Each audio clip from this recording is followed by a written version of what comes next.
Secretary of War Hegseth expressed that capable allies are what the Americans want, and he was referring, of course, to Israel's role in these strikes. Tell us about Israel's involvement to this point since the launch of this campaign against the regime chiefs over there in Iran.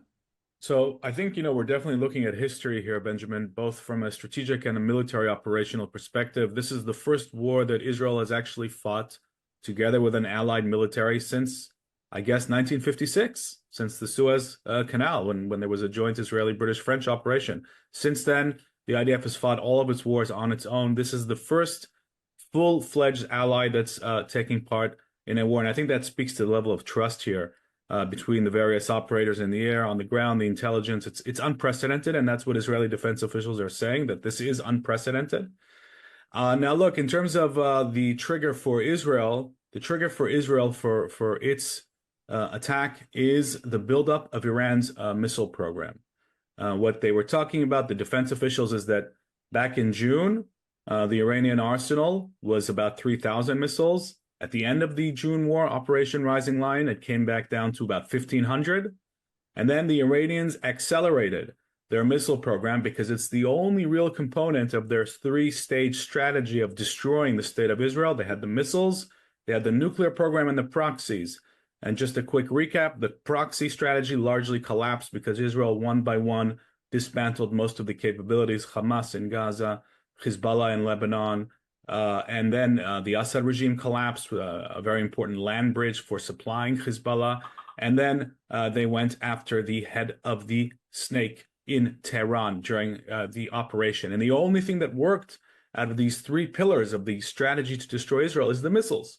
And so what happened after that war is that the IRGC basically fast-tracked the production of missiles, and they had reached the number of 2,500. That number was actually declassified by the IDF in response to my inquiry of the IDF spokesperson a couple of days ago. I asked them what the precise number where the arsenal stood, 2,500. Now that is too many because the Iranian game plan here is to be able to saturate our multi-layered air defense.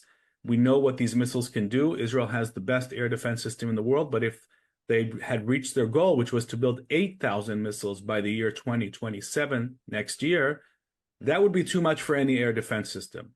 And so that was the main trigger for Israel to get involved in the war as far as the IDF was concerned.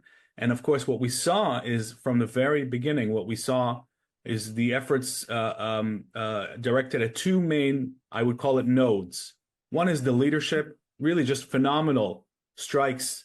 Khamenei underground in his bunker, and the leadership. And we actually saw two strikes in 60 seconds in two different locations in Tehran, targeting simultaneous leaders, political and military and terrorist leaders in Iran, and eliminating 40 of them in 60 seconds. I don't recall anything like this.